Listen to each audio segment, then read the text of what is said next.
Welcome to The Explainer. Today we're diving into a really surprising trend that our source material has flagged.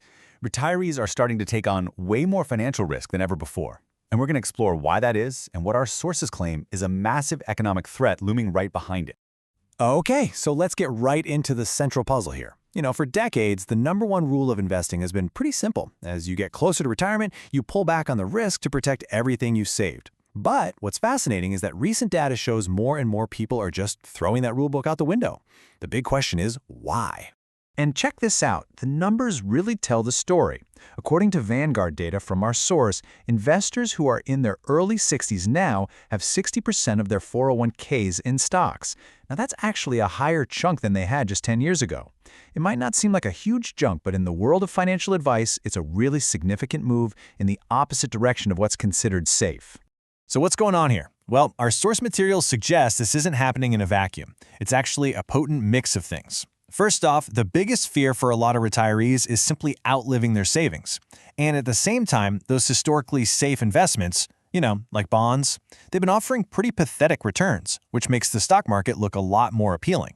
You throw in a dash of classic FOMO, fear of missing out, from a booming market, plus the tough reality that many people just haven't saved enough, and you've got yourself a perfect storm for risky behavior. The source uses this really powerful metaphor. Imagine a skier, right? It's the end of a long day, they're tired, but they decide to take one last, super aggressive run down the mountain. That's usually when accidents happen. The argument here is that retirees are doing the financial version of that, risking a total wipeout right at the finish line when they should be cruising safely down to the lodge. But here's where the story gets bigger. This trend of individuals taking on more risk isn't the whole picture.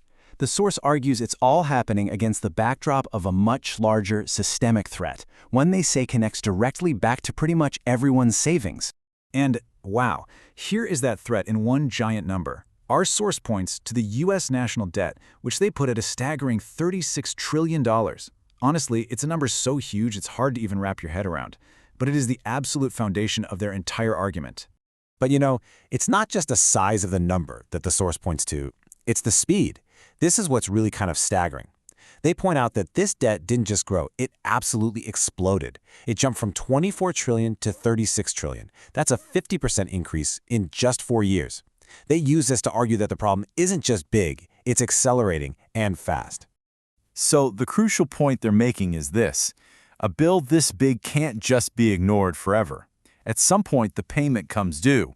So the question they raise isn't if it will have to be paid, but how. And that leads us right to the source's central claim.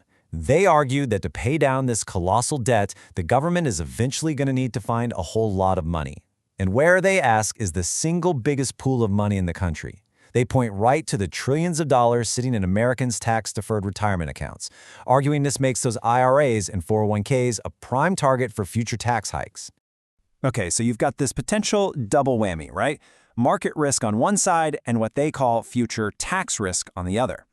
Faced with this, the source presents a specific financial vehicle that they say is a potential solution. Now, the product they advocate for is called an Indexed Universal Life Policy, or an IUL for short. They basically present it as a tool that's designed to tackle both of the risks they've just identified. The key features they highlight are its potential for tax-free growth, tax-free income, and, this is what they say is crucial, protection against market losses. And to really drive the point home, the source offers up this simulation. They put a traditional taxable investment account up against an IUL. And in their scenario, the taxable account is completely drained by age 76. The IUL, on the other hand, which they model with that tax-free structure and a 0% floor to prevent losses, well, it still holds significant value and keeps providing an income.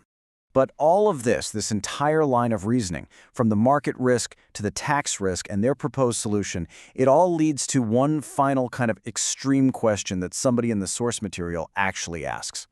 And the question is just blunt. What happens to this strategy, or really any financial strategy, in a true worst-case scenario? If the entire system just breaks down, what happens then? The source's conclusion is pretty interesting. They basically say, look, if the US dollar actually collapses, we have way, way bigger problems than our retirement accounts. In that kind of scenario, financial products would become pretty much irrelevant. The economy would probably shift to bartering, trading skills and goods. Money itself would kind of lose its meaning. They do add one key piece of context, though. The dollar's value is all relative, and they argue that other major world currencies are in a weaker spot, making a total collapse pretty unlikely. And that's really where the source material leaves us. After unpacking all these arguments about retirees taking bigger risks, a looming national debt, and one proposed solution, we're left with this final, really provocative question. In a world with so much uncertainty, where does true financial safety really come from? Is it found in clever strategies, or is it something else entirely?